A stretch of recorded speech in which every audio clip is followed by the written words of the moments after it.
Hello बच्चों, सभी का स्वागत है आपके अपने यूट्यूब चैनल कंबोज सर पर। आई होप क्या सभी अच्छे होंगे और आपकी जो प्रिपरेशन है वो भी काफ़ी अच्छे से चल रही होगी। तो सेकंड पार्ट आपका है चैप्टर जो सेकंड है एसिड बेसिस एंड सॉल्ट्स का, अम्ल क्षार एवं लवण का जो सेकंड चैप्टर है इसका सेकंड पार्ट देखने वाले हैं। फर्स्ट पार्ट में हमने एसिड्स के बारे में बहुत अच्छा समझा कि अम्ल क्या होते हैं, कैसे प्राप्त होते हैं और उसकी जो रिएक्शंस होती हैं किसके साथ कैसी रिएक्शन करते हैं वो हमने बहुत अच्छे से डिटेल में समझा। तो सेम जैसे हमने एसिड को समझा वैसे ही आज हम समझने वाले हैं बेस को यानी क्षारक को। तो केमिकल डेफिनेशन की बात करें तो a base is a chemical substance that dissociates in water to produced hydroxide ion. अगर हम इसकी डेफिनेशन की बात करें हिंदी में तो क्षारक वह रासायनिक पदार्थ है जो जल में घुलकर हाइड्रोक्साइड आयन देते हैं। वहाँ हमने देखा था अम्ल क्या करते हैं, H+ आयन्स देते हैं और ये क्या करते हैं, हाइड्रोक्साइड आयन देते हैं। यहीं पर फिर आ जाता है एल्कली या फिर बोल देते हैं क्षार। Water soluble bases are called alkali. All alkalis are bases but all bases are not alkalis. यानी क्षार जो है जल में घुलनशील क्षारक को क्षार कहते हैं। सभी क्षार क्षारक होते हैं लेकिन सभी क्षारक क्षार नहीं होते हैं। जैसे NaOH, KOH जल में घुलनशील क्षार है। तो मेन यहाँ पे देखो आपको जो डेफिनेशन याद रखनी है कि बेस की जो डेफिनेशन है, क्षारक की डेफिनेशन है, उसमें क्या याद रखना आपको कि ये जो है वाटर में डिसोशिएट होकर के हाइड्रोक्साइड आयंस देते हैं, OH आयंस देते हैं। इतना याद कर लेना है। नेक्स्ट जो है अब हम चलेंगे फिजिकल प्रॉपर्टीज़ पर लेकर के आपको भौतिक गुण क्या होते हैं। तो वहाँ हमने स्वाद देखा था, इसका टेस्ट देखा था एसिड्स का, वो कैसा होता है, खट्टा होता था। और यहीं अगर हम बात करें बेस की या फिर क्षार की स्वाद की, तो जो क्षारक होते हैं इनका स्वाद कड़वा होता है। Bases are bitter in taste. बात करते हैं कि जब हम इसको टच करते हैं, they feels soapy and slippery to touch. ये स्पर्श करने पर साबुन की तरह चिकने लगते हैं।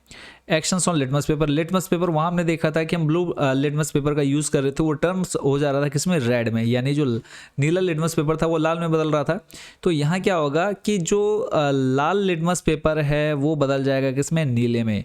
Basis turns red litmus paper into blue, यानी क्षारक जो है लाल लिटमस पत्र को नीला कर देते हैं। फिर है इसके अलावा और क्या कर सकते हैं, तो फिनोफ्थलीन का जो इफेक्ट है, एक्शन ऑन फिनोफ्थलीन।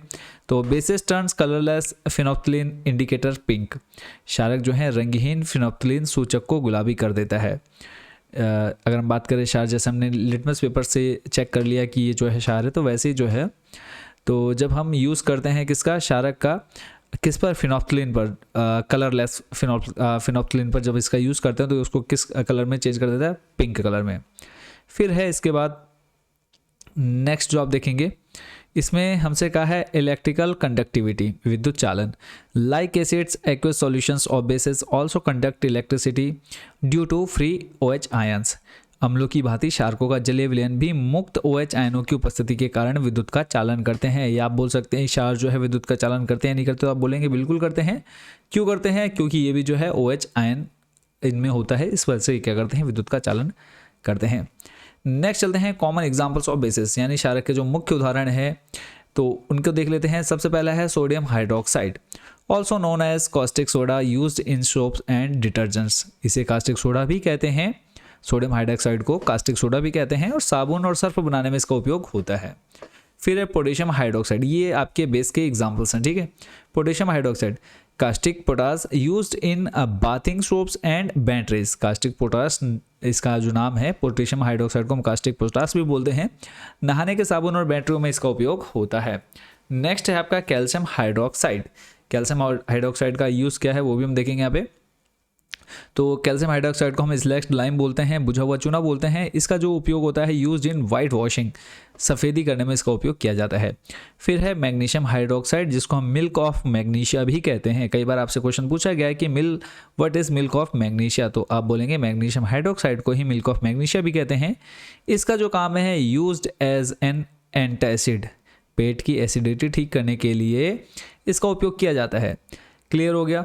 फिर उसके बाद चलते हैं, अब इनकी जो स्ट्रेंथ है यानी क्षमता, जो पावर है, उसके बेस पर इसको हम कितने पार्ट्स में डिवाइड कर सकते हैं, तो दो भागों में बांट सकते हैं। पहला है आपका स्ट्रॉन्ग बेसिस और वीक बेसिस, यानी प्रबल क्षार और दुर्बल क्षार।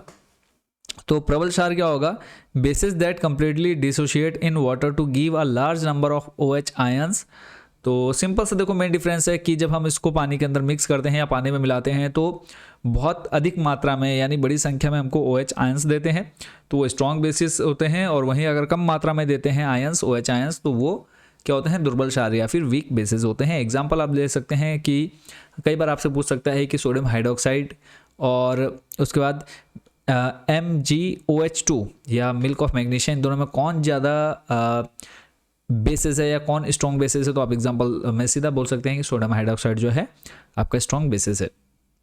क्लियर हो गया। चलते हैं नेक्स्ट, अब केमिकल रिएक्शन किसके साथ कैसी केमिकल रिएक्शन देता है वो जानेंगे केमिकल प्रॉपर्टीज़ में। तो सबसे पहले बात करते हैं रिएक्शन विद मेटल्स। वहाँ हमने मेटल्स में जाना था, नॉन मेटल में जाना था, एसिड में हमने देखी थी रिएक्शन किस टाइप की देती है। तो यहाँ पर सेम बात करते हैं रिएक्शन विद मेटल, यानी धातुओं के साथ जब अभिक्रिया करते हैं किसकी, बेसिस की। Bases react with certain active metals to produce salt and hydrogen gas, यानी क्षारक जो है कुछ सक्रिय धातु के साथ क्रिया करके लवण और हाइड्रोजन गैस बनाते हैं। और जो इसका एग्जाम्पल है वो आप देख सकते हैं केमिकल रिएक्शन सोडियम हाइड्रोक्साइड की रिएक्शन जो है जिंक के साथ कराने पर हमको सोडियम जिंकेट मिल रहा है और यहाँ से हमको हाइड्रोजन गैस मिल रही है। फिर वहीं हम रिएक्शन कराते हैं रिएक्शन विद एसिड्स, न्यूट्रलाइजेशन यानी अम्लों के साथ क्रिया, तो हमें उदासीनीकरण अभिक्रिया मिलती है या फिर हम इसको बोल सकते हैं न्यूट्रलाइजेशन रिएक्शन भी बोल देते हैं इसको। Bases reacts with acids to cancel each others effect forming salt and water, क्षारक और अम्ल आपस में क्रिया करके एक दूसरे का प्रभाव समाप्त कर देते थे, लवण और जल बनाते हैं, जिसे हम न्यूट्रलाइजेशन या फिर उदासीनीकरण अभिक्रिया भी बच्चों कहते हैं। तो अब आप देख रहे हैं सोडियम हाइड्रोक्साइड क्या है, बेसिस है, प्लस एसिड आपका हो गया एसिड, तो बेसिस प्लस एसिड मिलकर के बना रहे हैं आपका सोडियम क्लोराइड और वाटर। फिर reaction with non metallic oxides, अधातु ऑक्साइडों से क्रिया करके क्या बनता है, तो non metallic oxides are acidic in nature, so bases react with them to form salt and water. अधातु ऑक्साइड अम्लीय प्रकृति के होते हैं, इसलिए क्षारक इनके साथ क्रिया करके लवण और जल बनाते हैं। क्लियर हो गया।